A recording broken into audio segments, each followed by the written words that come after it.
L'univers dans lequel nous vivons est composé de milliards d'étoiles, de milliards de planètes. Pourtant, la vie ne peut se développer que sur une infime partie d'entre elles. Quelle est la raison de cette extraordinaire rareté? L'eau.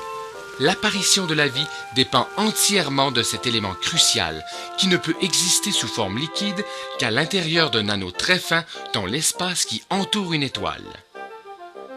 Située en plein cœur de l'anneau entourant le Soleil, la planète Terre a vu sa surface se couvrir de 80% d'eau liquide. Cette caractéristique en a fait un milieu privilégié pour le développement de la vie.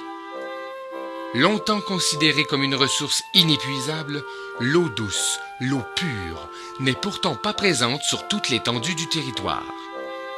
Il n'y a que peu d'endroits au monde qui peuvent se vanter de posséder une eau de qualité, et ce, en grande quantité. La région d'Arikana en Abitibi est un de ces endroits.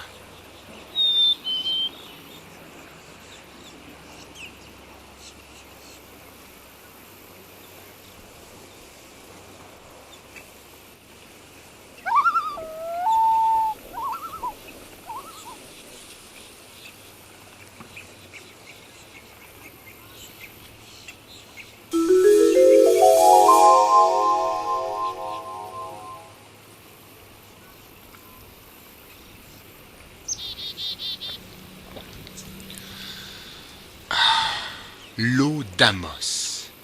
L'eau d'Amos jouit d'une réputation enviable dans le domaine des produits naturels de consommation.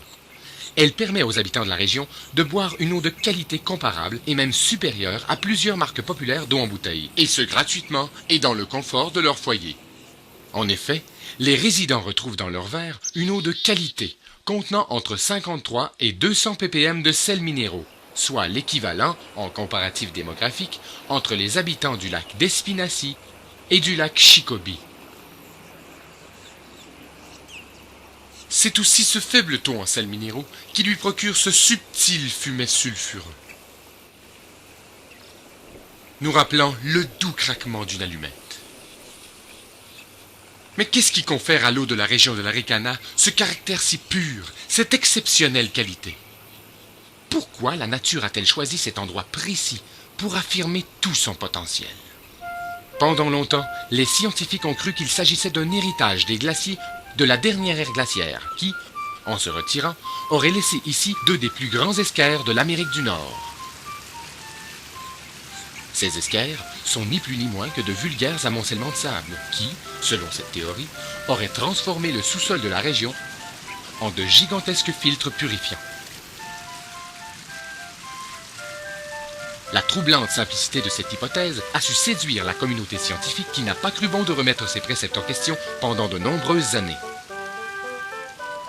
Jusqu'à aujourd'hui.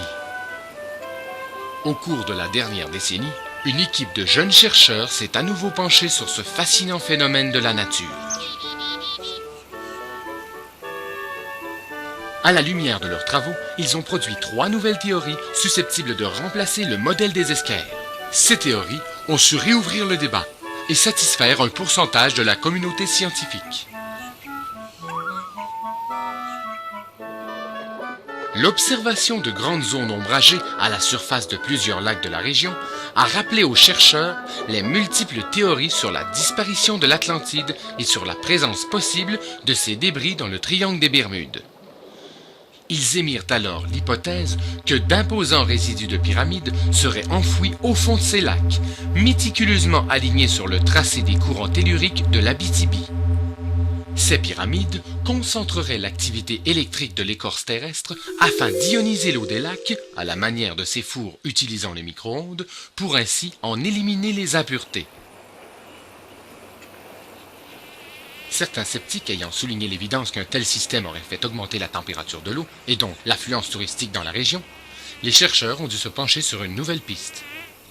Cette seconde hypothèse, a priori plus palpable, met en cause de sympathiques lutins mexicains scientifiques clonés qui profitent de la noirceur des profondes nuits abitibiennes pour tester, analyser et puis purifier les étendues d'eau de la région. C'est en visitant finalement la belle région d'Amos et en constatant l'enthousiasme et la bonne humeur caractéristiques de ses habitants que les chercheurs ont élaboré leur troisième théorie. Que diriez-vous si ce rictus permanent n'était en fait qu'un ingénieux dispositif destiné à filtrer les éléments de la nature, comme l'éther atmosphérique respirable, communément appelé air? En passant de manière répétitive à travers la dentition des habitants, l'air perd une partie de ses impuretés et se retrouve dans un état de carence. Cet air appauvri entre alors en contact avec l'eau des lacs de la région et aspire toutes ces impuretés pour retrouver son équilibre. Il en résulte donc de grandes quantités d'eau purifiée qui fait la réputation d'excellence de la région de l'Arikana. Ce succès réjouit et fait sourire les habitants de la région. Le processus devient donc cyclique.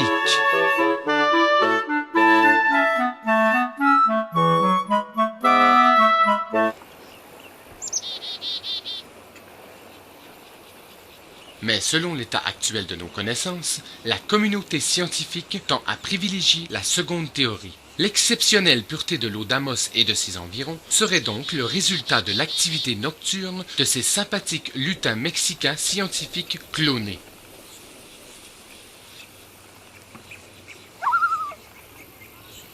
Il est fascinant de constater que le simple clonage d'un lutin mexicain scientifique puisse créer cet extraordinaire phénomène.